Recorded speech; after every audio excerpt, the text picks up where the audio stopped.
So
Whoa. Hey.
Hey, everybody. Hi, Janet. Can't hear you. You're on mute. I'm going to unmute people, so just be patient as it takes a little while. Okay. Thank you. Yep.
Janet, we're kind of ready to start whenever you want to call the meeting to order. Okay, I thought this was the emergency management team's No, meeting. it's a select board meeting with the emergency management team to discuss COVID-19. Okay, all right. Good. All right, it is now 10:04 on May 19th, and I will start the Board of Selectmen's meeting, virtual meeting. We have to begin with announcements, open session, and public comments. Anybody have any? No. Okay, then we'll go on to COVID-19 update and discussion.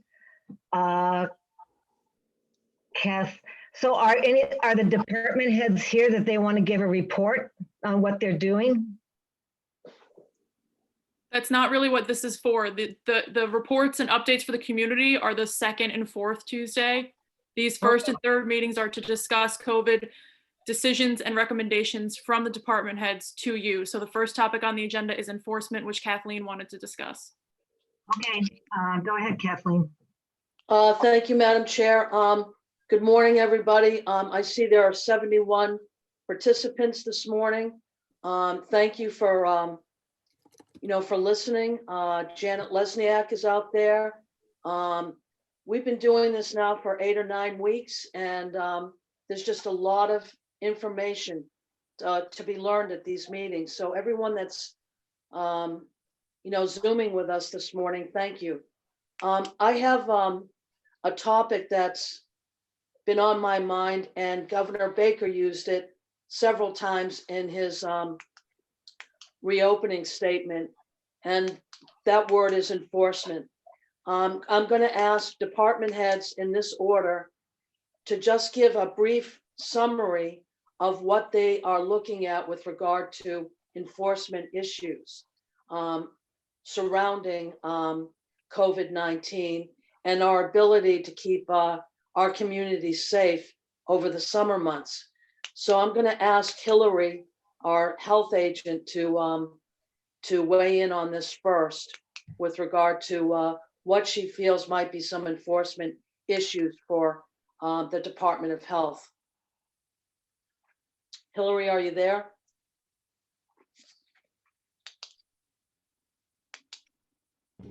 So I don't know that I want to perceive there to be any enforcement issues going forward. The governor did lay out an enforcement procedure.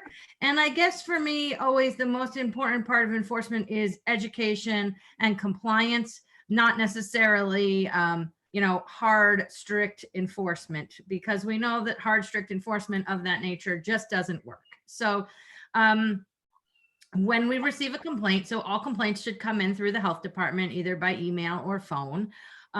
We will follow up like we always do with any other complaint. We do get a number of complaints throughout the year, which I think you see in a report that I submit to you. There's tons of complaints every month, and we document them and get to them by order of severity. So for COVID-19, I imagine we're going to get complaints about folks not wearing masks or folks not social distancing, and businesses perhaps not following the workplace safety standards, and in which case we would make contact.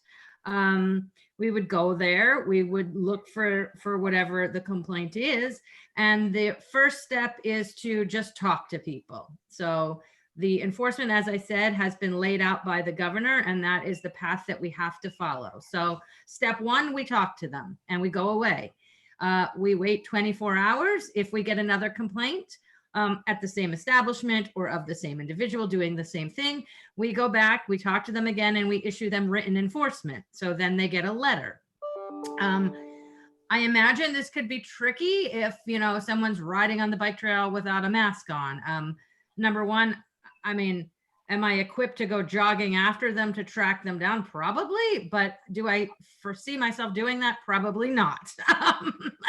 So those types of complaints can be tricky, but we'll tackle them as best we can. So if we find that same person again on the second day, we issue them a letter. Now, if it's just someone in the general public, unless we can catch up to them and talk to them, we're not going to have their mailing address to mail them written correspondence.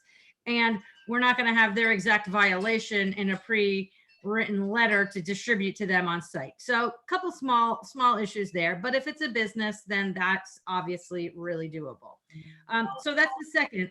On the third attempt at a violation, we would go out and issue them a ticket of up to $300. And we can do that step for 3 days. So if a business is operating without masks on, 3 days in a row, we go and we write them 3 tickets for up to $300 for 3 days. And on the 4th day after that, if they're not in compliance, then we can issue them a cease and desist letter. So it seems like it's a daily week plan for enforcement to get someone who's not complying to a cease and desist. Okay, Madam Chair, through you, I'd like to ask my fellow board members if they have any questions for Hillary. I do. Okay, Mike.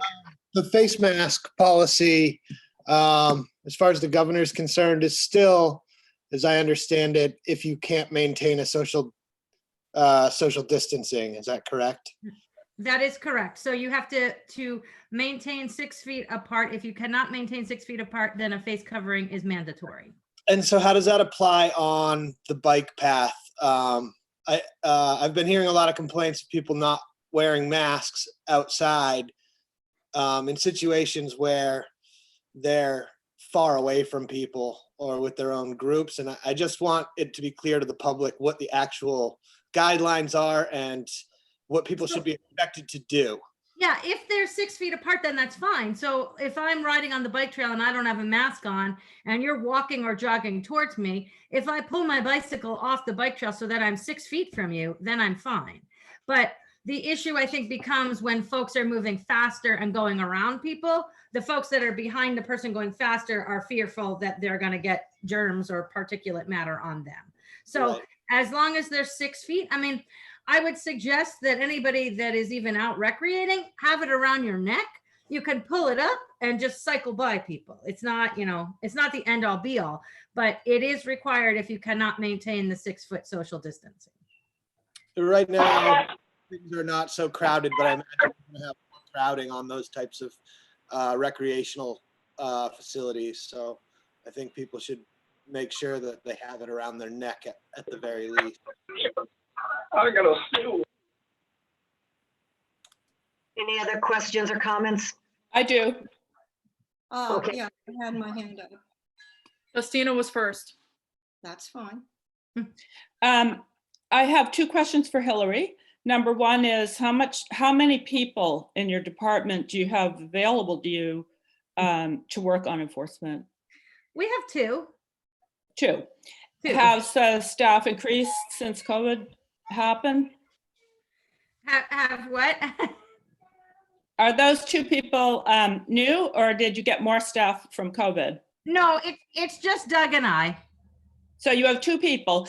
Do you consider short-term, the 700 to 1,000 short-term rentals in town to be businesses?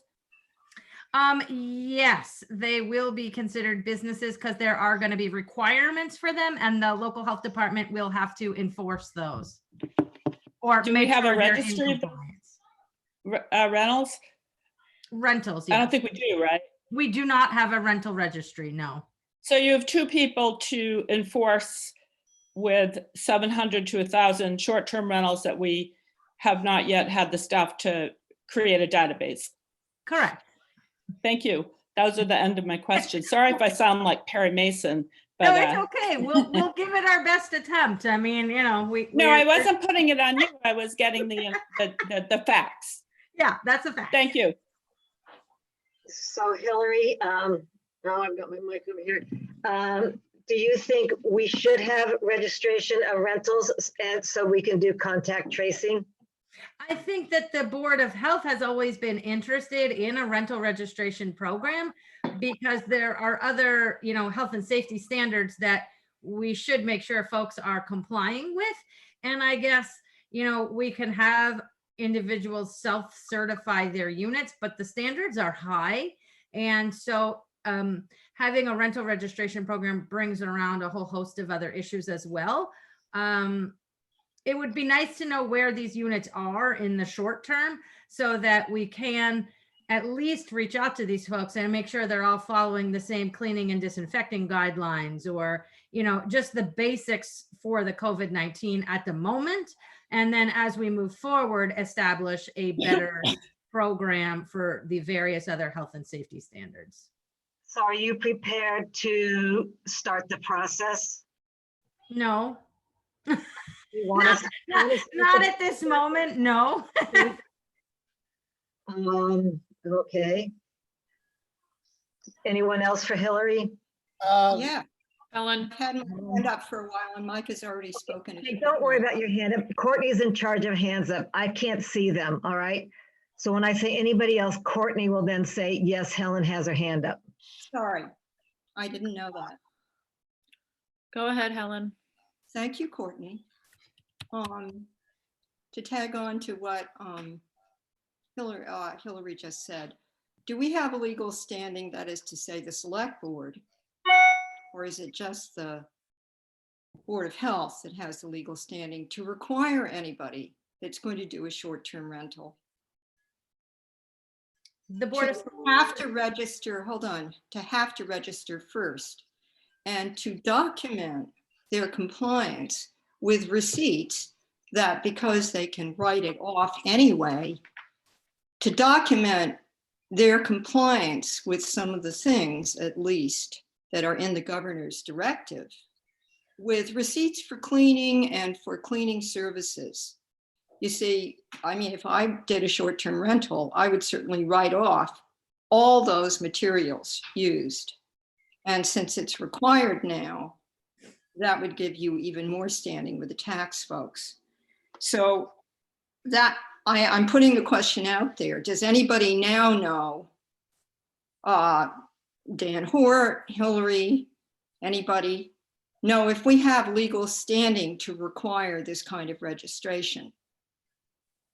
yes, it's done in other communities. So we know on the Cape that other communities have rental registration programs, some through the Board of Selectmen, some through the Board of Health. The first step for us, I mean, I don't want to see us get too far ahead, is the immediate concern, right? So I think the state has a list for us of folks that have applied to rent their house on the short-term rental program that they established last year. So that would be the first step, is to get that list so we can at least reach out to those folks.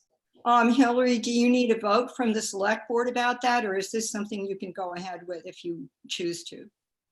I would imagine they'd give me the information, but I don't know if that's something that Dan, are you there? No, I'm not saying about getting the information from the state. Yeah. I'm saying requiring short-term rental people to register with the town before they do it this summer. So we would need to have a regulation in place to do that. The Board of Health is required to advertise regulations requiring that for a set amount of time in a newspaper. I mean, we're cutting it close for this summer if that's the intention. Okay, thank you. But I was tagging on to what you said last in your statement. But I was coming into this with a burning question. I am less concerned with beaches and almost anything else than I am with restaurants. And of course, restaurants can't have more seats than they're legally required to have because of their septic, limitations. But seating at restaurants with people coming to the tables to wait on people is going to be tricky in smaller spaces indoors. I know that some restaurants want to have outdoor seating, and they have to go through the proper process for that, without including, of course, the number of seats they're allowed to have. But enforcement of that and enforcement of how the restrooms in restaurants are managed seems to me to be a very, very important thing, way up on the top of my personal triage list for keeping the people that are here safe.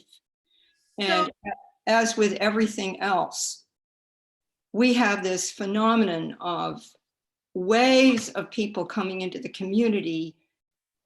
We're not a community where we've established a kind of consciousness about this. Well, can I just jump in?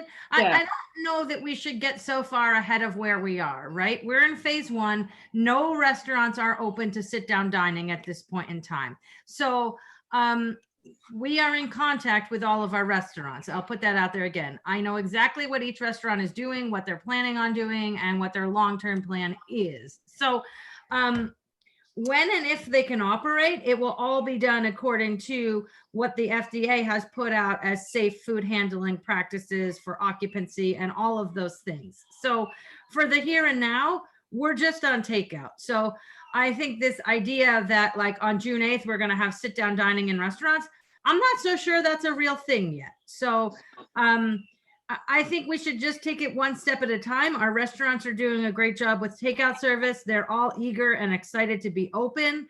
We should applaud that. It's not easy for them. We know they're struggling. We know what their struggles are. And I think it's one day at a time. And I know that's not satisfying for anyone. It's certainly not satisfying for me, but that's kind of the world we're in right now. So I would hate to see us jump ahead and, try and figure things out that aren't going to be possible for them. One comment in response. We have to plan ahead because this is going to happen pretty soon.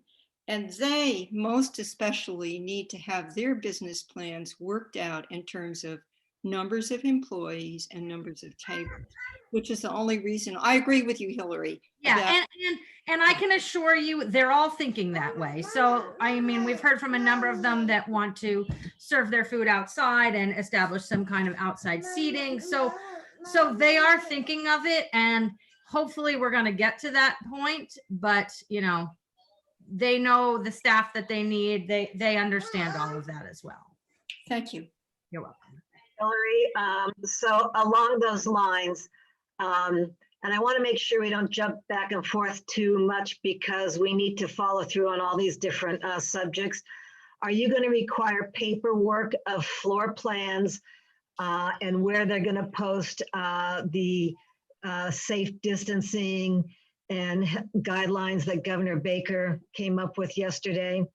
So what are you requiring? Are you requiring paperwork from restaurants and every other retail and every business? Oops, you're muted. Hang on, Hillary. Sorry, no, I'm good. So what they do is they come up with their written plan. We can request their written plan if we want to see it. Most of these establishments we just talked to on the phone, but they are required to all have a written plan by the 25th of May. At the same time, they self-certify. So there is a template for self-certification. Each establishment will have to self-certify. And I think the self-certification is sort of a reprieve to the Board of Health where we don't have to collect written documents from all of these places. They have their self-certification template. They post it up so folks can see it.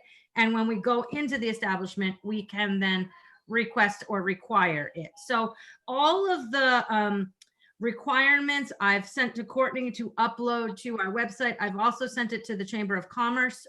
So they have it. There's the required poster on how to hand wash. There's the video. There's the certification documents and the plan and what it needs to have in it. So that information is readily available. And I would say we're fortunate as a community in a sense that we don't have too many businesses and restaurants. So it's not an unimaginable task to get this all accomplished.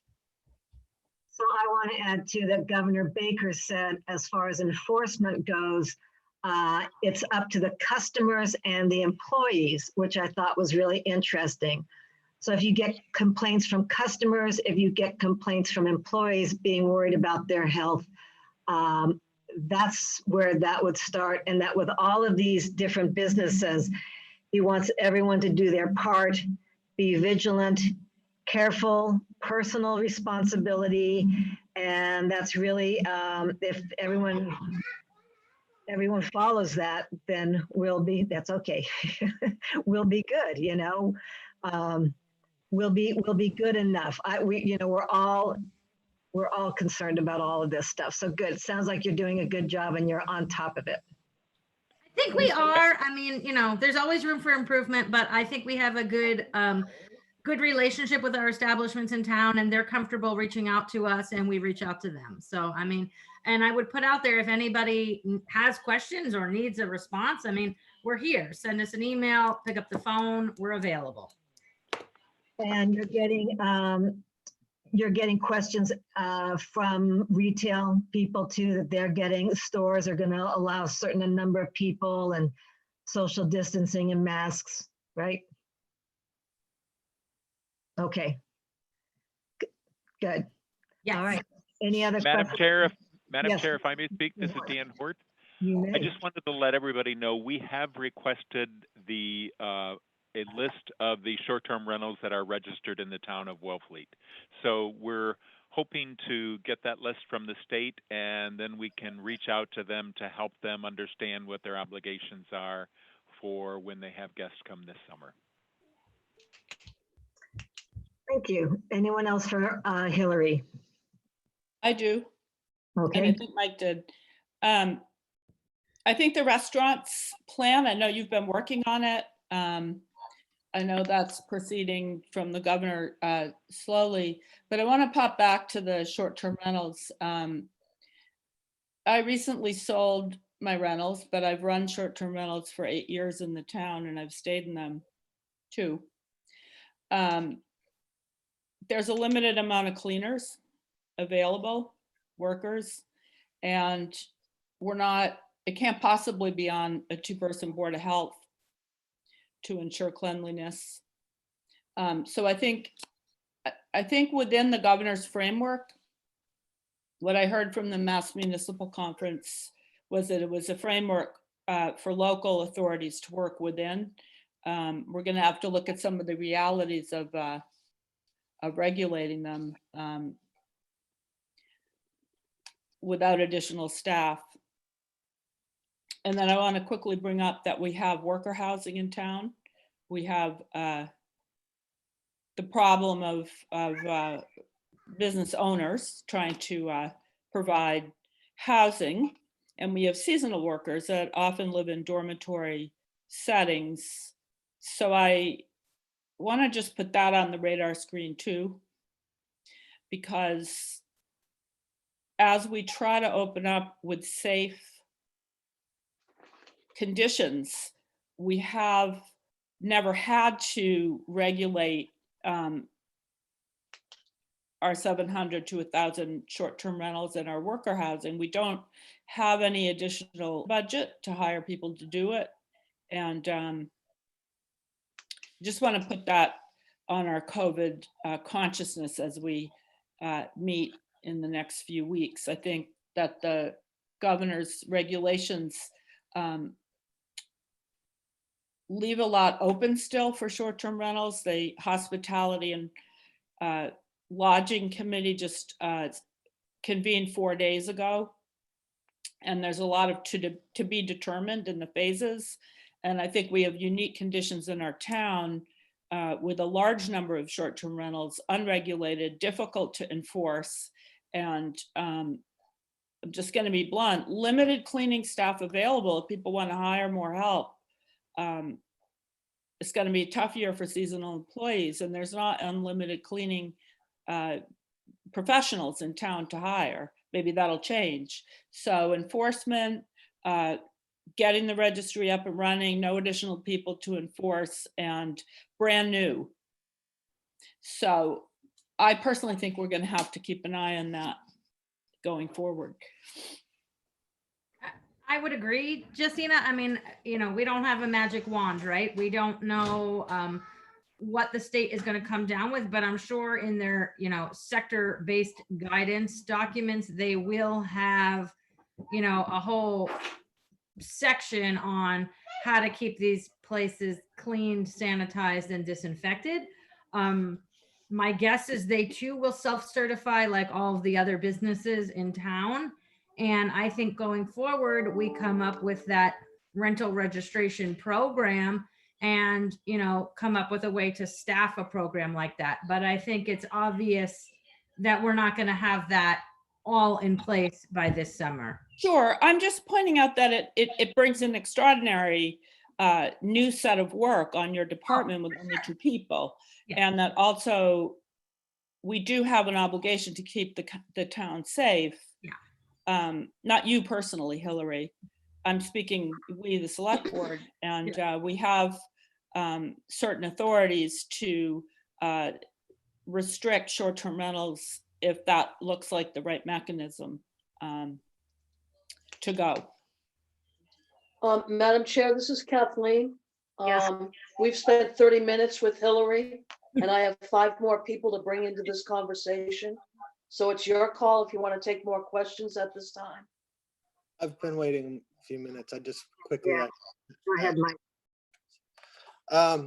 So I just want to, I'm not sure if this is true, but I'm pretty sure that any restaurant doing counter service instead of table service and takeout, no table service, would not have to provide a restroom to the public. Is that true, Hillary? Is that? People aren't in theory going into your establishment to sit down. Someone may come in and have to go to the bathroom. It's going to be up to the establishment to say yes or no to that. Right. If it, There's no counter service. No one's standing at a counter eating or drinking. No one's standing at a counter, socializing. So they go in, they get their food, they leave. That's the concept. right. Okay. And they don't have to provide public restrooms if they're not doing sit down table. Correct. service. Correct. Okay. I was just wanted to clarify. I wasn't sure exactly if that was the way it was. Because I imagine some people are going to veer away from table service as it proceeds. The other thing is I was just wondering, as far as the short-term rental registration, how difficult would it be, do you think, to just require a simple registration of the address of the person, of the homeowner, and contact information of the homeowner, the address of the rental, and the maximum occupancy of the rental unit, and then rather than have any kind of fee or anything like that or any enforcement, tie it to the short-term rental beach sticker program. So basically you just have a registry that you could provide to the beach stickers. So when they cross-reference it, in order to get a beach sticker, it would have to be registered with the town. I think that's doable, but I think there are basic life safety issues that we're going to want them to self-certify on, such as smoke detectors, carbon monoxide detectors, Right. the bare minimum. I think that's what Provincetown does. They have a registration program and folks self-certify that they meet these minimum standards and Right. sign a piece of paper saying that they do. That's exactly it. Something really simple, not a big procedure, but just so we have some kind of stock of going into the summer. I would really like to have some kind of registry, even if it's basic and just a maximum occupancies that we have in the town, what the addresses are. Because I think what the state provides is not necessarily an address, but the road that the rental unit's on. That's what I read, is that, That would be useless. yeah, it's not the actual address. I think they just have a statistic of how many there are in the town and what roads they're on. So I'm not sure. That's what I read when I was looking into it. So I think if there's any way we can get to a point where we just require a simple registration that self-certifies, and then as an enforcement mechanism, just go through the beach sticker department. So they have to just cross-check whether you're registered with the Board of Health in order to get that visitor beach sticker permit. Yeah, we can do that. But again, it's going to rely on the general public to go online, fill out a form and submit it to us. And then I suppose if the beach sticker, and this is what the Board of Health has always been interested in, is sort of holding the beach sticker until they're in some type of a rental registration program, so Right. that, we're going to get all the units because folks come and want to use the beach. Yeah, I just think it's that way. The health department's not doing the enforcement. It's more of a, you can't get this without this sort of situation. So if that's possible, I kind of implore the Department of Health. And if not, if the Board of Selectmen has to take it up, and if we can take it up, I'd like to be doing that as soon as possible. Okay, that's all.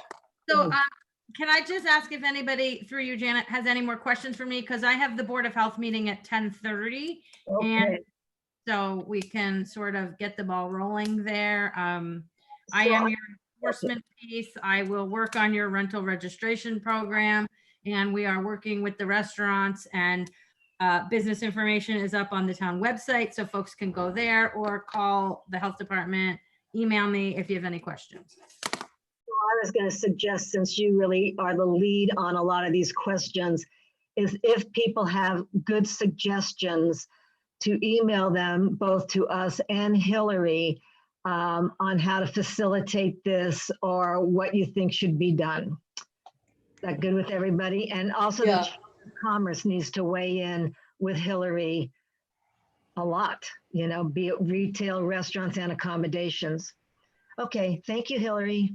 Thank you, Hillary. Madam Chair, through you, I'd like to invite Suzanne Grout Thomas into the conversation. We have, Suzanne, good morning.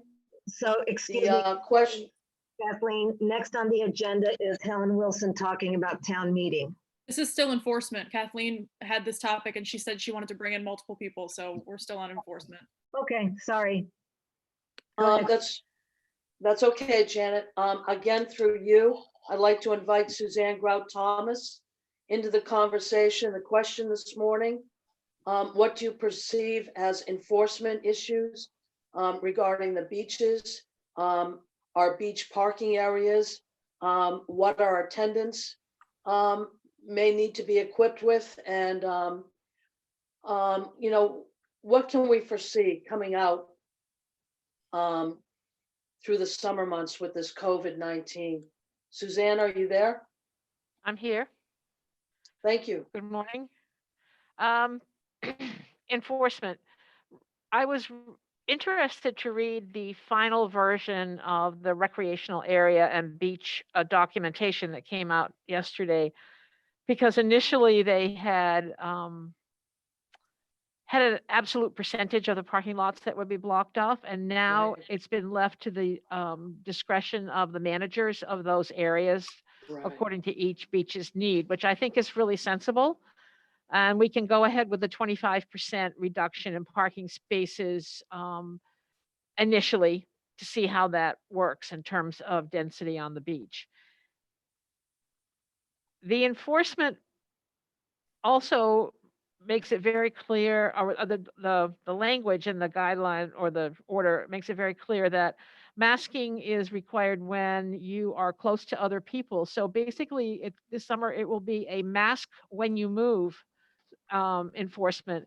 If you're sitting with your family group on the beach and you're the required footage away from your neighboring groups, and you're going to get up and go to the vendor or go to the ladies' room or the men's room, then you put on a mask. So mask while you move and take it off when you get back to your group. And I think people will be probably willing to comply with that because it makes so much sense.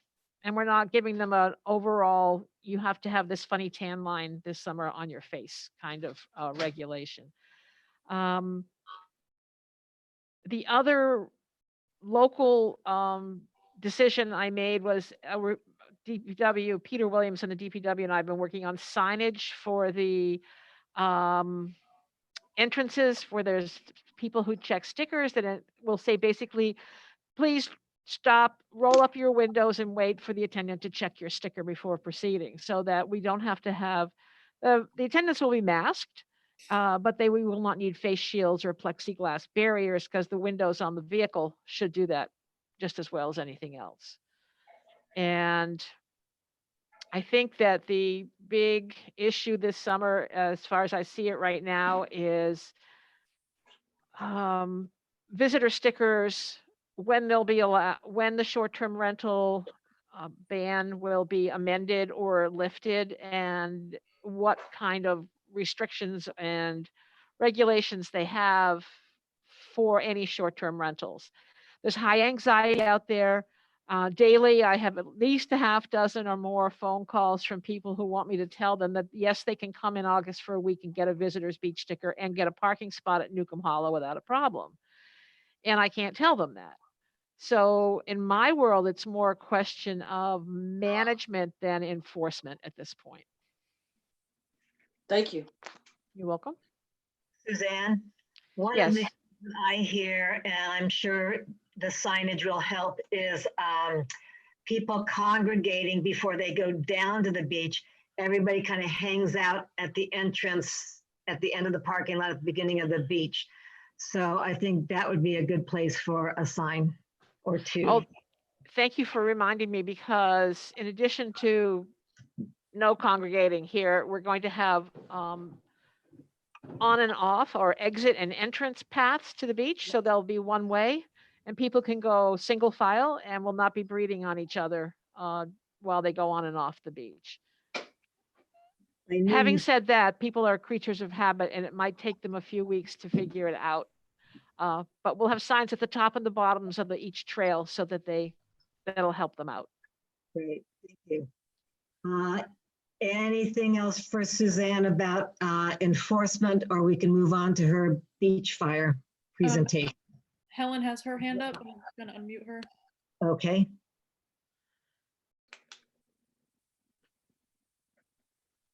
Okay, can you hear me? Yep. Yeah. Yeah, and Janet, you know, I'm also going to raise my hand so you can see visually if you care to, but it's up to Courtney. It's up to Courtney, okay? I'm not looking at everybody's pictures, Helen, because I think I don't have the bandwidth or something. So just Courtney is in charge of all of it. And yes, she hears me. And then she says Helen has her hand up. So don't worry about that. I'm not looking at you. Okay, Except- good to clarify. Thank you. Two things for Suzanne. A while back, if you remember, recently, I voted against closing the larger portion of the White Crest parking lot because I was hoping for spacing in parking lots, and I felt we needed all the parking space that we had available to us. And people may choose to use, even though it's got a steep dune, they may choose to use White Crest more this summer, simply because there's just yet another beach where they can space out more easily, you know, rather than the other three being the ones that get the concentration. I separated it out in my former comment. I said, it's one thing to say, no, day permits, beach permits sold at White Crest, fair enough. But closing that parking lot, I felt was a mistake because we will need the extra space. And I do think we should have a space between all the cars. That's the first thing I wanted to say. The other thing is, as we know, and this is for Suzanne, who has probably spoken with the police department about this, but I was wondering what you felt about it, Suzanne, specifically. How about having a police presence the way we do in the center of town with the summer, you know, police, you know, the part-time, not part-time, but the people, the summer cops that are usually in the center of town. How about having them at the beaches, which is a terrible hot job if it's a warm, sunny day, but to make some kind of observant presence for the bottlenecks at the beaches. Unfortunately, there are going to be the turnovers, so that if people get in the habit of, you know, moving down and doing it in an orderly fashion and not congregating and bottlenecking, you know, as you go down to the beach and the parking lots, then a new wave of people is going to come in. So having some kind of observant presence as well as signage, I was thinking might help this along so that you didn't have these ugly situations where people blow up at each other. That's just a thought. Suzanne, I was wondering what you have to think about. I have to say about that. Well, I seriously doubt if the Wellfleet Police Department has the available personnel to do something like that at every beach. We will be fortunate enough to have Mark Spiegel, who's a longtime special for the town and who actually specializes in Ocean View Drive and Cahoon Hollow issues up there. And I don't see it as practical to anticipate that we'll have a police officer at every beach. And as in terms of getting ugly, I think people get ugly when they're told no, but I think they're less ugly when they're told yes, but this is how you need to do it this year. So until we have confrontations, I'm going to go with that theory and hope I'm proved right. Thank you. You're welcome. All right, are we monitoring and safety and enforcement and beach? Okay. So maybe Suzanne has other things to do. And so since she's right here, do you want to give us an update on beach fires? That's Well, what I would like to recommend, as I said in the memo I sent, should be in your packet. that I have no anticipation that people are going to observe social distancing, and we have no way to enforce it during beach fires. So I would like to have no beach fire permits issued for the summer of 2020. Vote on that? Or do we need to? Right, Madam Chair, it's actually in Governor Baker's guidelines. No campfires. Exactly. Okay. It's nice of Governor Baker to agree with me. Yes. So are those campfires or beach fires? And I just want to clarify that. It says on activity on the beach, no campfires. They're not regarded as, yeah. This is the draft guidelines that we got from Dan. Yeah. Okay. Yeah. Anything else? All right. Moving on to Helen Wilson on town meeting. Actually, no, Madam Chair, I still have 3 more people to invite into this conversation. Up next is Chief Polly. Good morning, Chief Polly. I'm asking you if you have any concerns or predilections on what enforcement might look like for your department this summer. Good morning, everyone. Thank you. I'd go with the 80-20 rule that basically 80% of the people are going to be cooperative and be kind, but unfortunately, maybe up to 20% will be having a bad day. And the best thing that we can do is try to de-escalate those situations. We're going to try to do as much public education as possible. We're going to have extra masks available for folks that don't have them. We'll have them in each ambulance. We'll have them in the staff vehicles. And we're just going to do the best we can for from a public education standpoint. My concerns really are not so much the restaurants, because I've had some really good conversations with Hillary as recently as yesterday. And I know her staff, that is limited, but I know she's having very, very active discussions with all the restaurant owners, and she's getting very, very good feedback. And our fire prevention officer will also be working with Hillary on that in terms of what outside seating may look like, if that's available or possible. So those things are, I think we're doing pretty well with. My bigger concern really, again, is just the beaches and making sure that social distancing is in place and people are respectful to each other. And, as Suzanne Thomas said, I think we just have to go on a day-by-day basis. But that's about it from the fire department standpoint. Thank you, Chief. Kathleen, who else? Chief Hurley. Yes, ma'am. Chief Hurley there? Yeah, I'm here. Good morning, Mike. Chief Hurley. Morning. First of all, I want to thank you and commend you for a very significant and well done response to Outer Cape Health a little more than a week ago. You talked somebody off a cliff without using physical force. And I'm told by the people that were inside the building that they were very grateful for your presence and how you handled that situation. And this is why I'm bringing this topic up today, because enforcement is something that we may have to deal with, whether we like it or not, here in this community over the summer months. So Chief Hurley, if you could say a few words about enforcement. I'd also like to ask a question right out. Do all our officers carry tasers? Yes, That's all the full-time standard staff. equipment? Yeah, Yeah, thank you. all full-time officers do carry tasers. Thank you. As far as enforcement is the fire chief was just talking, and Hillary, who I keep daily updates with, because we're really hand in hand with her and the Board of Health.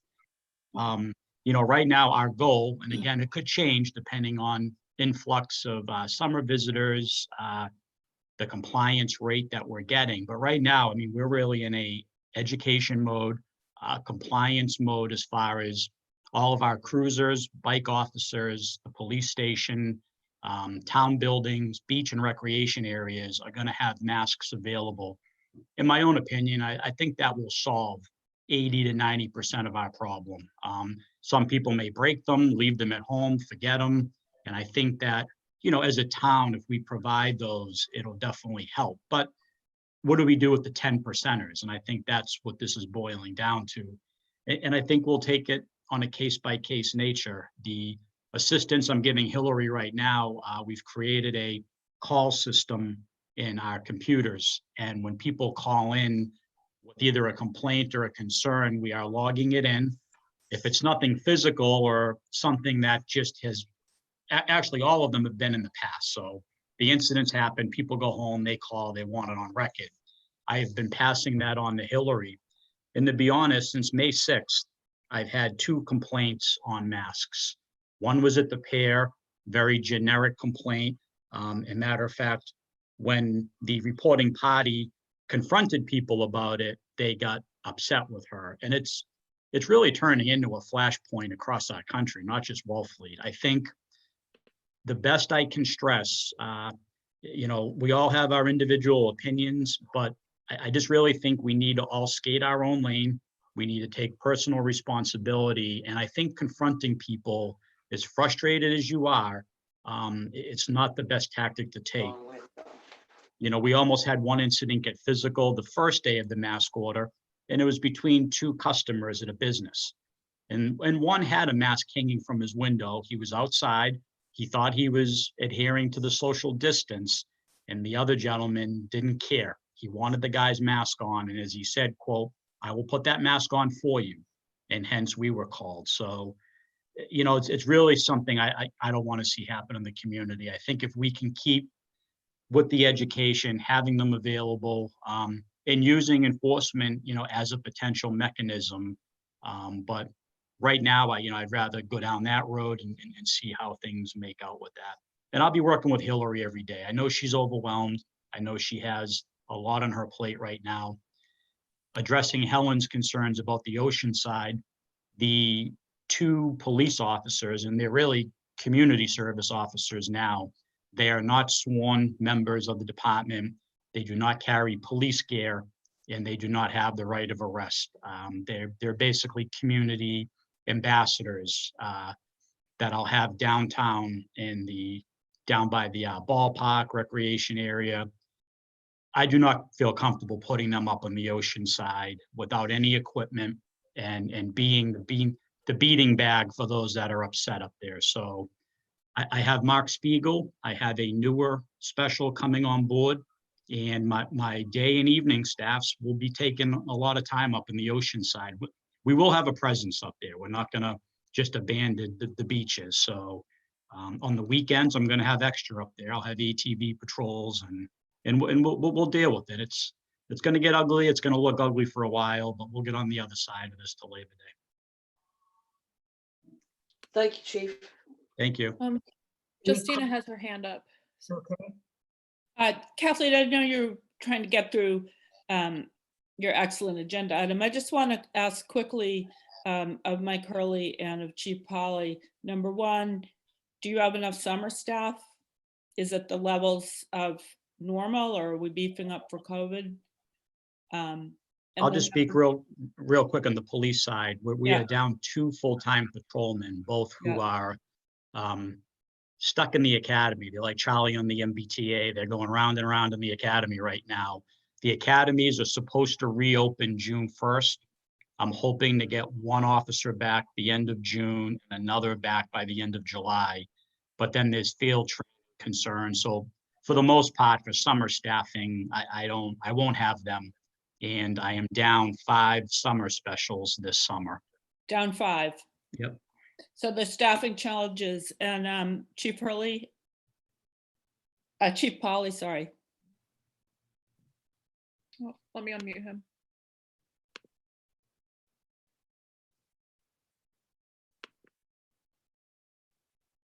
Go ahead. Well, thank you, Courtney. As the board may be aware, I'm down 1 full-time position right now, and I anticipate being down another one sometime very soon. So we're down 2 full-time positions. We've been historically down and short of on-call positions. So the answer to your question is we'll do the best we can, but we do not have full staffing, and I don't anticipate we will. Don't have full staffing. And a quick question about emergency response. I understand COVID symptoms can get serious fast. So is it your department a call may come in?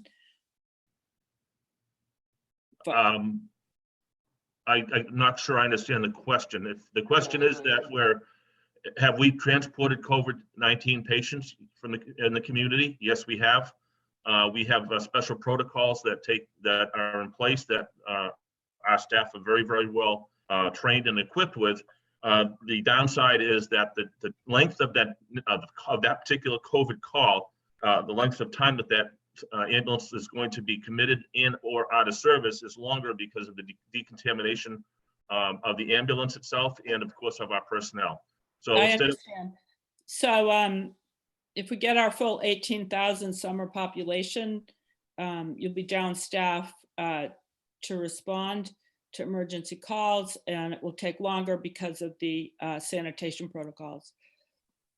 that is correct. Thank you. Mike DeVasto has his hand up. Yeah, I just wanted I was basically going to ask the same question about the capacity for the departments, the police and fire and emergency response to deal with increased volume of calls and people. And I guess typically like in July and August, how much more active those two departments are, how much more face-to-face interaction there is, and what, I guess, what sort of capacity do you think we can manage safely? Are there protocols about interactions with, pulling people over and that sort of situation? Because I know right now things are a little bit like, there's just not that many people here yet. And I know your workload increases substantially during those months. And I guess it's part of the whole nervousness I have about our capacity generally in Wellfleet and the Outer Cape to increase in population dramatically, especially with people in a sort of vacation mode. Thanks, Michael. What happened last year was actually, I guess you could call it a good test model and a good run. The oceanside beaches slowly and then eventually just got out of hand for our staff, the day staffing levels during regular patrol shifts. We were able to obtain some additional funding, and we put 2 ATV patrols up on the ocean side on the weekends, the whole 4th of July weekend. And we saw a dramatic drop in problems, issues. The lifeguards felt safer, the beach staff felt safer. But in order to do that, we did have to utilize outside resources, mostly the Howard Police ATV unit and the Sheriff's Department ATV unit. So, what we're finding during bigger events, Oyster Fest, Pan Mass, bike rides, we do have to go outside for help. So in that sense, myself and the fire chief, we are concerned about this summer and what it's bringing, but we do have colleagues on the Cape that are ready to help, and vice versa. If we find things a little slower here, I can get my staff out to other communities where they're struggling. And of course, the $1 million question is that none of our staff gets sick. That's a minimum 14-day quarantine. And depending how many people in the department it could affect. So if I lost 2, 3, or 4 officers in the middle of the summer for a 14-day quarantine, we have a contingency plan that, I would be going outside the department for help. Okay, thank you. And I had just one question. I had my hand up when Suzanne was on before, and I'm just really concerned about lifeguard situation. What are we going to be expecting our lifeguards when we have populations of people where we don't know if they're tested or they're, I don't know if Suzanne's still on here, actually. I'm here, Mike. Do they typically are they trained in CPR? I mean, these are kinds of things where there's no way to save someone's life and socially distance generally. No, there isn't. And that's why they will be masked when they're within 6 feet of another lifeguard or 6 feet of a beach patron. If they're actually requiring to be close enough to administer first aid, the patient will be issued a mask before anything is done. they'll be gloved, and they will be equipped with face shields. And as And far as then, keeping someone in the water, I just think it's a lot to ask of somebody who's, I don't know what the wages are for lifeguards, but I know they're not really high. I'm concerned about the safety of lifeguards. Well, I think that each lifeguard who has agreed to return has taken that into consideration themselves. Yeah, And feels comfortable. Some of them were not comfortable enough to return. Most of them were. And to tell you the truth, we had almost no water rescues last summer because people don't go out deep enough to get in trouble because they're staying closer to shore because of the sharks. okay. So I Thank- can't guarantee anything, but I think there's far less let's swim out to the pots and back kind of rescues. Okay, thank you. You're welcome. Okay, anybody else? No more hands. Who? There are no more hands. Okay, great. So, Madam Chair, I thank you for allowing me this topic, and that concludes the conversation. We may go on to the next agenda item. Thank you very much, Janet. You're welcome. Helen, do you want to talk about town meeting? Can you hear me? I actually had my hand up for a question for Chief Hurley. For some reason, Courtney. You can, didn't- I just saw it go up, Helen. It literally just went up. So you may ask Chief Hurley your question. Thank you, Chief. Are you still here? He is. I'm unmuting him. Okay, Chief Hurley, it's Helen. So, two comments. One is, in my experience, confrontation never works except sometimes when I'm getting a red-tailed hawk not to go after my chickens. I, over the last month, maybe more, have had dozens of gentle, relaxed, unprovocative exchanges with people in public, pointing to my own mask, reminding people. I've had no ugly responses. In some cases, people have said thank you. So confrontation, no. Reminder, support, yes. The second thing is what the chief provided to us about regional mutual aid is community at its best. And this goes on all the time. And I'm really happy to get that information regarding the summer program. The last thing is a query. It's a head scratcher for me. If you read through the governor's document, not the beach one, but the other one, the memorandum, gun ranges and firearms businesses are allowed to open, fair enough. I'm not arguing about that. But if you look at the section that's about adoption of workplace safety rules, the sector-specific rules, in phase one, those requirements for safe business practices don't include firing ranges and firearms businesses. They do include, under the recreation section, archery ranges. Now, fair enough. This is the reason I'm bringing it up with Chief Hurley. If we have officers, they need to be able to practice. Absolutely, I get that.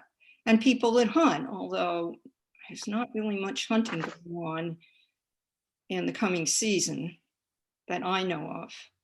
There's some year-round open categories, but still.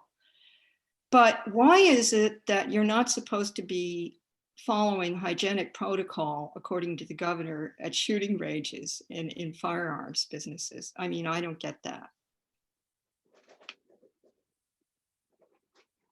Is this an oversight? I think it might be. Hurley there.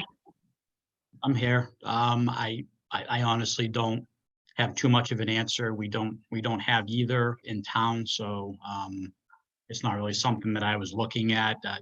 We are working on getting our officers and summer officers qualified, and we have a protocol in place that we're doing it safely, and we're beginning it next week. So, in some ways, we are trying to get back to some type of normal operations for us. As far as the intent of the governor's order, I honestly can't help you there. Yeah, I just have to say, I really hope that the officers are kept safe wherever they're practicing. And, we've got one in Truro. So That was odd. I think it's an oversight. Okay, do you want me to, Janet, do you want me to go on to town meeting now?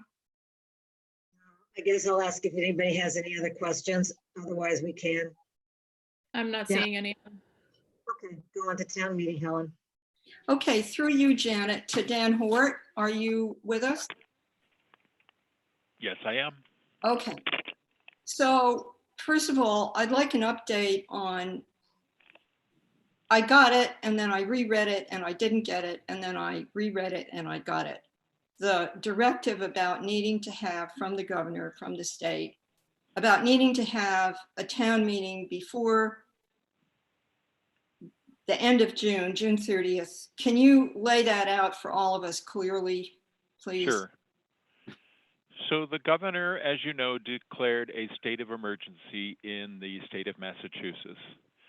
Legislation was then passed based on that state of emergency that allowed municipalities to have their annual town meeting later than June the 30th. And your budgets then go based on what your budget was from the previous year. So there was concern that the governor was going to, if he lifted his state of emergency, then that legislation would no longer be applicable, and we would be required to have our town meeting, our annual town meeting, on or before June 30th. So with his announcements yesterday, he did not lift his state of emergency. So at this time, we still are eligible to have our town meeting after June the 30th and work off of the FY20 budget for the upcoming year. Thank you. So here's where I'm going with this. There's a changing landscape out there across the country about having Zoom meetings. We're getting better and better at it. They're not the in-person thing that is preferable. But I would think that from everything I've read, all the science I've read, what I'm hearing, what I'm listening to and reading about other countries, having a whole lot of people in a room in a real meeting in the gym in October is going to be just as dangerous as it is now, just as risky. And for someone like me, I've got a kind of low-key heart condition that I'm managing. I'm 72. It becomes something which somewhat discriminates against older people, for example, or people with compromised immune systems. And I would like the board and the staff to take a really good look at how easy it would be to have a town meeting done by Zoom and to make a commitment to getting that to happen in a good way. Because we can't count on October being any safer. And the way to do it is going to get easier and easier. And we all read whatever came through the email about the Chatham meeting with 400 people. And we could have a forum about it. We could have a series of meetings before it by Zoom. And in fact, we could ask different boards and committees to have agenda items that dealt with specific things that they might be concerned with. And having gone through last spring with the Shellfish Constable, where she and I went around to all these different boards and committees and tried to simply get the information out there. I definitely wasn't even pushing it. I was just putting it out there. And somebody said to me, well, you're so attached to this. I said, no, what I'm attached to is people being able to make a decent vote and make up their minds based on real data. After that, I've done my job. And I think we can do this for a Zoom meeting. And I think that we should really consider it. And we shouldn't wait till the last minute to see what's actually happening out there with this virus in the population. We do know that even if a vaccine is discovered, the fact that it is able to be distributed, people are being able to be vaccinated in time for the coming winter fall season across the globe is very unlikely. I would say it just can't happen, listening to people who do this for a living. Why don't we, My final thing is, let's start looking at this now so that we have everything we need in order to do it in October. And then I've got a final question for Dan, which is a little bit unclear to me. We're going to have this crazy thing where we have the election and voting on certain warrant issues, certain articles, at the special election. We're going to have it in, what's the exact date? June what? 15th. 15th. Yeah, not looking at my calendar. And is there any way legally we could have the town meeting before October 5th at this point? Or is this something already written in stone? The warrant hasn't gone to the printer. So there are two questions there. Has the warrant gone to the printer? No. No, I thought not. Madam Chair, if I may answer. Yeah. you can update Helen on what you've been discussing. So as town staff, with the moderator, with Mia Baumgarten, we've been looking and are researching all the various possibilities at this time. And I see that Mr. Silverman has his hand raised as well. At this time, the legislature has provided no other option than an in-face town meeting. So we would not be allowed to have a virtual town meeting or a mail-in by ballot. We don't have any of those options available to us. So the only option we currently have on the table is everybody meeting in person, whether that be spread out outdoors, whether that's spread out through a number of buildings. We're looking at all of those various options and trying to be prepared, but we don't have any other options available to us right now for the legislature. If something should happen where they allow a mail-in or a virtual town meeting, we're looking into the various options and saying, okay, how can we do that? But right now, the legislature only allows us to have an in-person meeting, and the select board, I think, wisely decided let's push it off until October, but it's unlikely, as you have probably said, that we'd even want to get together in October. So we're looking at all the options, but right now we don't have as many options as you might like. Well, or is that, if I may, or that as many of us would like, or could do wisely. In other words, I'm not sure, and I'm not a germaphobe, I just love biology. I'm not sure that I should, given my status, health status, I shouldn't go to a meeting in October. And, if it excludes me, it would exclude many other people. And that is not okay. That's just not right. So that's why I'm gonna, with our local representatives and representing only myself, I'm going to push to have the Zoom option or the mail-in option, and they're doing it all over the country. So I guess the answer to the question about could we change the date from October 5th, if it was an option, if the legislation did allow us to have it, I guess the deadline for that would be if the warrant was already printed, then we couldn't do that. So let's not print the warrant until we know what the legislation is going to do. According to Julian Sear, there was yet another bill related to all of this that was going to be going through. Right. So I hope they add this as an option, given that it's developing very rapidly, that this is a possible way to do it. The drive-in in October wouldn't be so comfortable. Thank you. Or do you have anything to add? I'm sorry, were you addressing me, Madam Chair? Dan, okay, there you are. Yeah, go ahead, Dan. Yeah, I'm sorry. I missed the first part of your sentence there. I don't have a lot more to add beyond what Dan Hort said. We did have, I think, a useful meeting yesterday with Mia Baumgarten, with Courtney and so forth to kind of hash over what the various options were. And as Dan correctly said, right now, the only option available to us is an in-person meeting of some sort.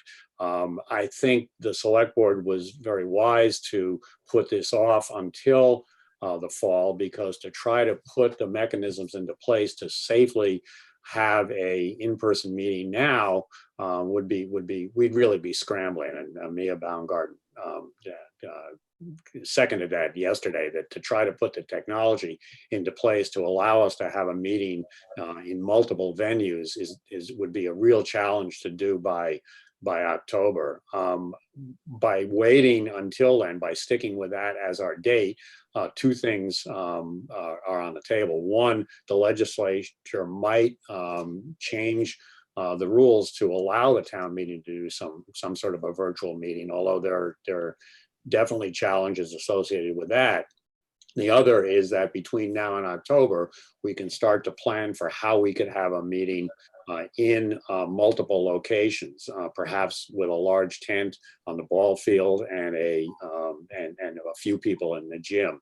There's also the possibility to the select board, with the cooperation of the moderator, the agreement of the moderator, can lower the quorum requirement. Problem with that is you may be able to lower the quorum requirement, but you can't restrict access to town meetings. So let's say we lower the quorum requirement to 50% or 25% of our 175. You still have to plan for what happens if 100 or 125 or 200 people show up. You can't restrict town meeting to a lower number of people.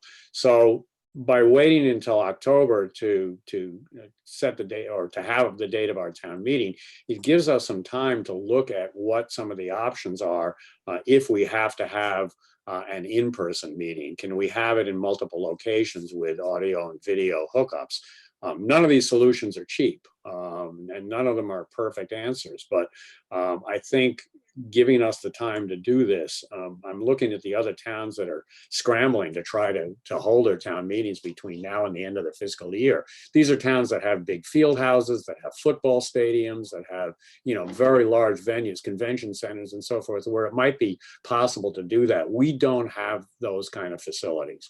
The drive-in, conceivably could be a problem. It's a little gimmicky. There are technological issues that have to be worked out.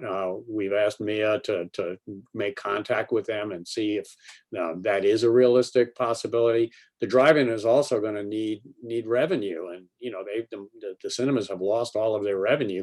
They may not want to give up a night in October if they're still operating, unless the town is going to rent that from them. I don't think we can expect them to donate that facility to us when they're looking for revenue. So there's a lot of questions that still need to be answered, but I think we need to keep our eye on the ball. And I think between now and October, we can't wait until the end. Helen, I agree with you. I think it's extremely unlikely we're either going to have a vaccine or medicines that are going to make any of us comfortable enough to sit in a normal town meeting by October. I certainly don't feel that way.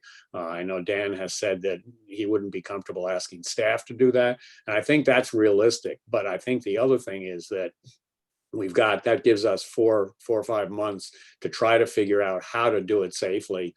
I think we need to move forward on the assumption that we're not going to get a legislative fix to this.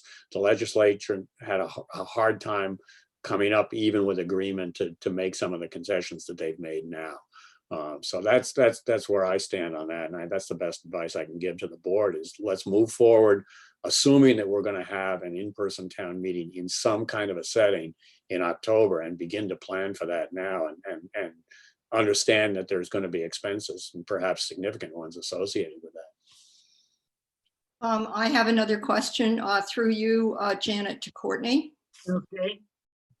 Courtney, you informed yourself about the Chatham meeting. There was a forum about short-term rentals, I believe, and that had roughly 400 people at it. And those people were all Zooming from home, or from a place that wasn't what Danny is referring to, multiple venues. Is that correct? They were all Zooming from home? They were all on their own personal devices, yes. Okay, so that was what I gathered. Danny, I am at no point thinking it should happen, and I understand the legislature would have to change about this. to make this change in multiple venues for a whole lot of reasons. There are just as many health risks in multiple venues as there are in one larger venue, even with reduced quorum. And once again, I think that what would be compelling to the legislature. And the legislatures, you know, the people on the legislature are like us. Their minds are having to keep open and opening out into new approaches to this situation on a weekly, if not a daily or hourly basis. It's all breaking news every day. How do we deal with this? And you all know that. Look back even a month. We're in a very different place. So I would think that it would be possible and actually exciting to have a great big Zoom meeting with a number of information sharing forums beforehand that various people could get information, ask questions at, and have it all done from people's homes, the safety of their own homes or offices or wherever they chose to set up. And if Chatham did it now or did it, you know, a week ago or whatever, we can certainly do it in October. The whole point is to keep the people that attend safe. And the other thing I want to add to that is there are going to be a whole lot more people who are adept at this kind of meeting, whether it's personal or for public service or business, their own businesses, even in a month than they are now. And I feel that fewer people would be discriminated against simply because they didn't have a computer than would be discriminated against because they had, you know, immune system protection needs. There are way more people in that category than there are people these days who couldn't figure out a Zoom meeting before town meeting and get help for it.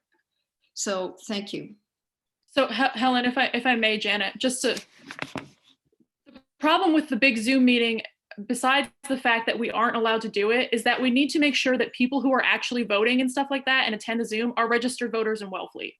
Mm-hmm. And while yes, it would be discriminatory against people with some sort of illness or who are told to stay home to be safe because they're at risk by having an in-person town meeting is discriminatory no matter when you have it, where you have it. Because if you work late, you can't attend. If you're a single parent and there's no childcare, you can't attend town meeting. So it's just one of those things that somebody will always be left out no matter what. So Dan Silverman had said, we talked about it yesterday, we're thinking about this, holding a pre-town meeting forum on Zoom to discuss and do an overview of articles would work. But at this point, holding a big town meeting via Zoom to have voting and Q&A and debate on the floor, it would be really difficult. So that's why we're waiting until October to develop a better timeline and a better way to get this done, should we be allowed to even have a virtual town meeting come October. So that's just my last thoughts on it. Mike DeVasto has his hand up, and then Justina. Mike?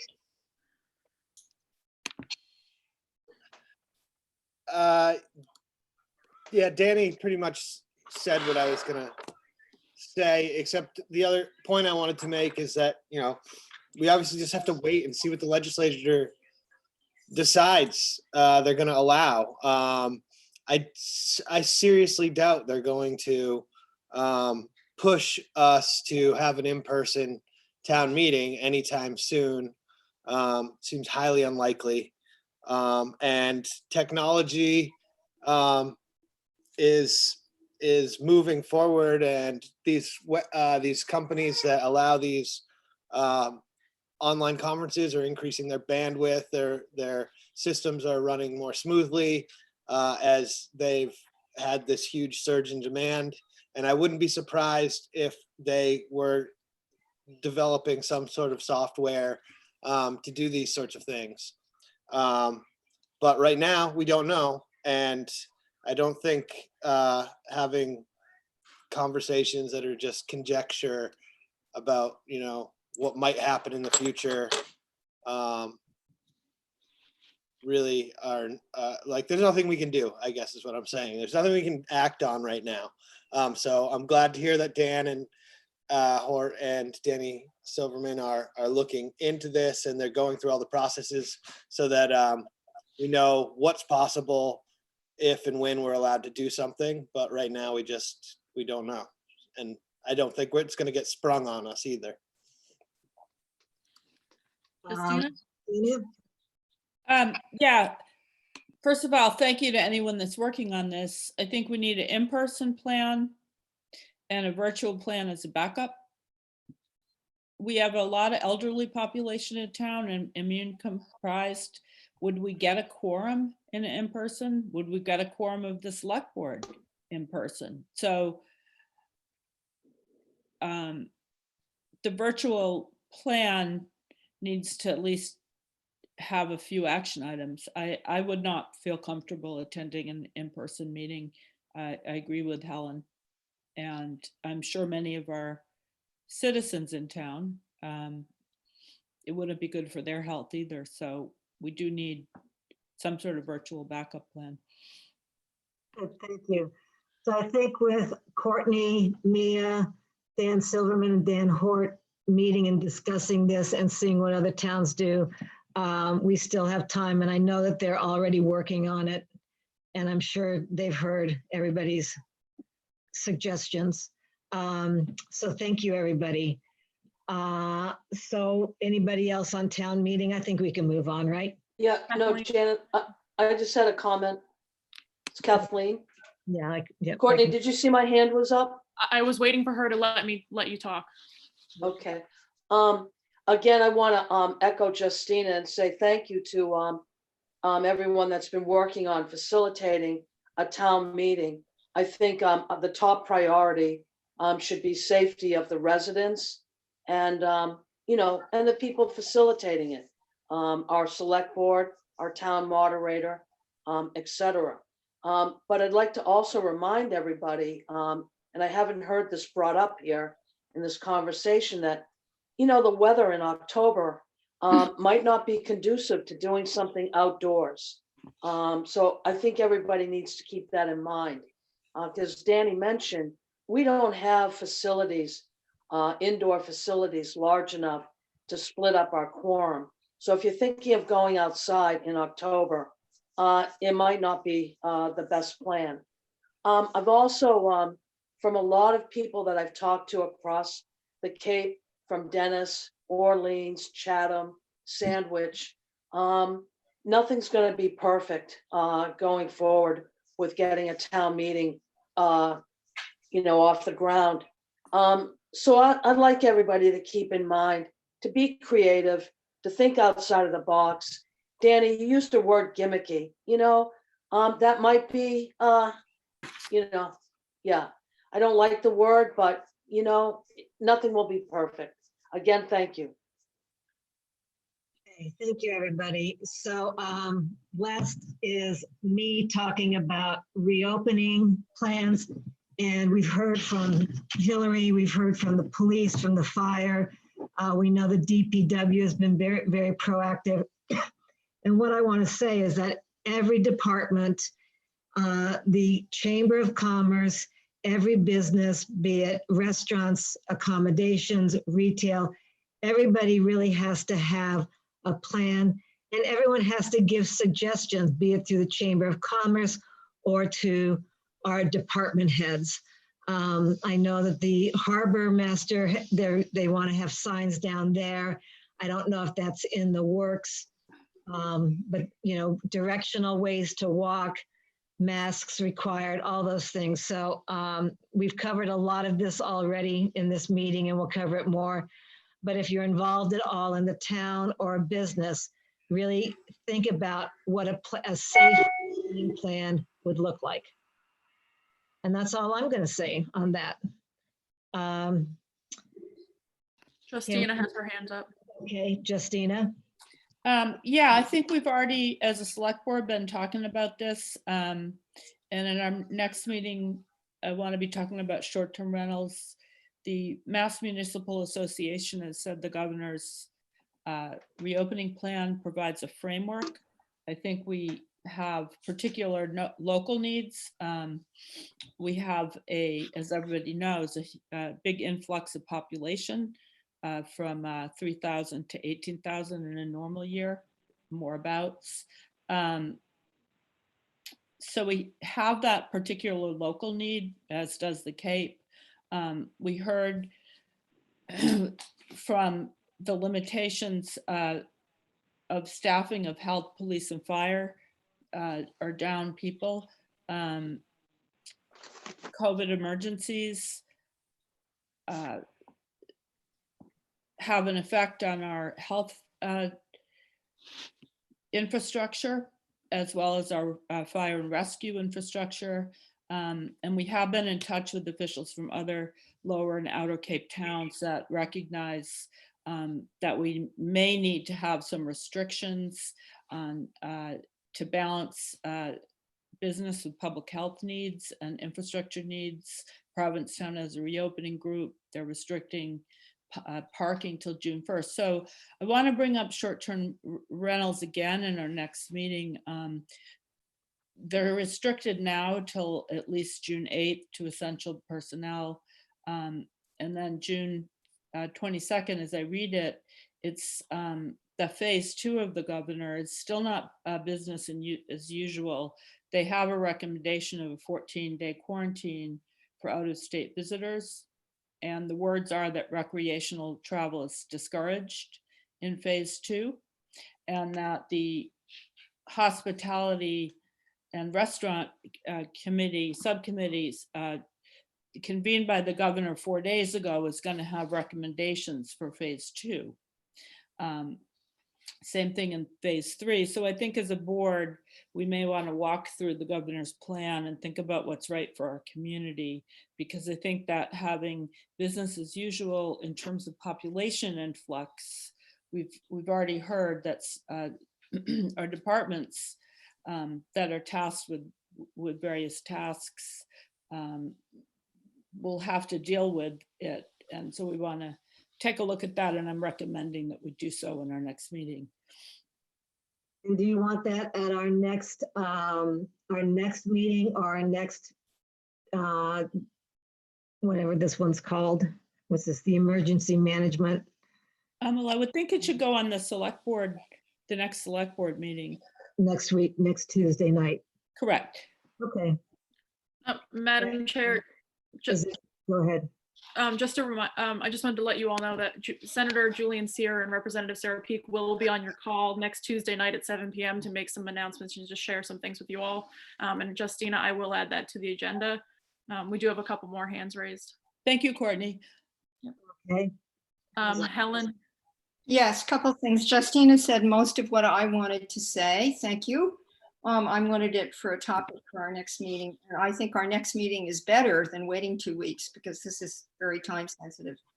A question that I would like the answer to, or a clear repetition of what our legal rights are in terms of restricting or managing short-term or other kinds of rentals. In other words, I have sort of a fuzzy sense of some of it, but it would be great if Dan Hort or whoever could do it would lay that out for us when we get to that topic, the short-term, the rental topic. That's the first thing. I have to make a comment that in the governor's memorandum, people from off Cape, or not from the outer Cape, and not from, let's say, even a specific town. I like to do area better than specific town. Outer Cape, rather than Truro or Provincetown or Wellfleet or Eastham, etc., is people from Massachusetts aren't being given the same set of requirements as people from out of state. What does it matter if I live half a mile over the Rhode Island border or in Cambridge? If I come from another area and bring whatever I've got and the people around me have had to Wellfleet, I should be working under the same restrictions. That's just a comment. The last thing I'm going to leave. it was sort of dealt with by somebody else. Thank you. Thank you. Anyone else? Courtney? Kathleen, Kathleen? Okay, adding something new? Madam Chair, I just have a quick question before we end this meeting to Jay Norton or someone from the DPW, if they're available. But many residents have been commenting about the lack of trash receptacles across town. And I've been, beating this drum now, I think since March. But we're coming up on Memorial Day weekend. And is there a possibility we'll see receptacles in the Central District and at the pier where there has been a problem with refuse? I know you guys are doing all that you can, and you're the A team, but come the weekend, I think we need some trash receptacles. It's just a practical question that's been Sure. asked of me this past week. Thank you. No problem. Hi, Kathleen. This is Jay Norton. I'm pleased to report that all of the barrels are back out and are in service. We put them Oh out my yesterday. goodness, thank you. All right. Yay. That's Okay, it, Janet. thank you. Anyone else before we end? Oh, yes, wait. Yes, one more thing. Courtney? go ahead. Yeah, one more thing. It's Helen, sorry. So we got, and I'm completely down with it, but we got at the beginning of this meeting's agenda, there's, a way to do these Zoom meetings, and I like that. And it's for the public as well as the people on the board. The only thing I have a problem with is this. It's in number 7. It's under, please follow the following general instructions. In lowercase I, it says, select board meetings are not interactive. I get the organizational reason for that, okay? But if public comments are allowed, that's all, comments only, not questions. And I want to remind the public that they can email the board anytime they want, or call us, call one of us. Call me if you wish. I can only speak for myself, but I'm available. But if somebody wants to get recognized in the public and say, I have these 2 or 3 questions, I don't expect an answer now, you guys need to work, that's in parentheses. I think that the public should be able to put that forward in a public meeting. It is preferable to get an email that we all get at once.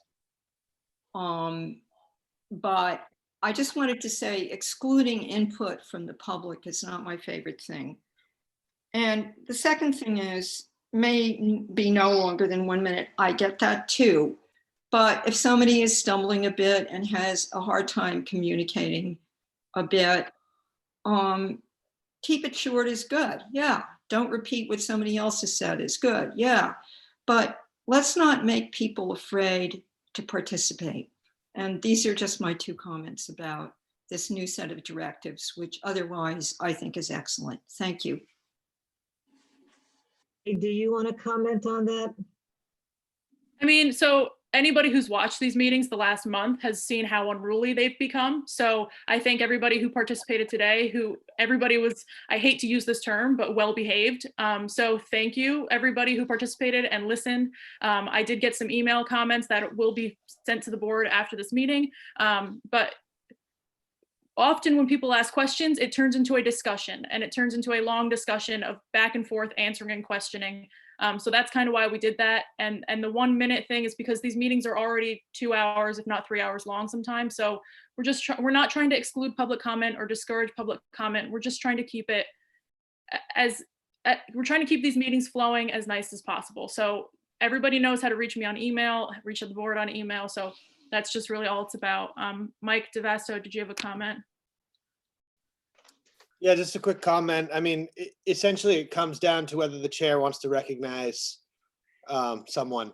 And so as long as the protocol of raising your hand is followed, and if the chair chooses to, then, they're just guidelines, Helen, and they're not requirements. The chair has the ability to allow people to speak longer or not to speak at all. from the public. That's all. So Courtney, can I speak? So to add to that, this meeting was fairly simple. I was kind of watching the number of participants and there were, I think at one point, maybe 83 or 85. The other- 99. Did it go up to 99 this morning? It went up to 100 and we had over 60 on Zoom, on the YouTube live stream. Okay, so at our last meeting, there were 200 people plus, I don't know about the YouTube. So that's when it gets really unruly with these Zoom meetings and it's pretty hard to control. So it's easier if people do write in their questions. And if they're typing in their questions while we're meeting, Courtney's got to look at those and monitor the mute and unmute. So we're doing well, we're doing better. But yes, the public does have a right and we'll just have to monitor that though.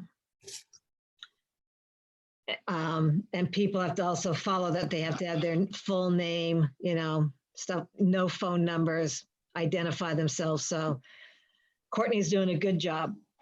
Thank you. Anybody else? Yes, Madam Madam Chair, did Courtney? you want to call for topics for future discussion? Courtney. Helen, if Janet wants to let you speak. You just can't speak at Helen. Seriously, we've been. That's me, Kathleen, sorry.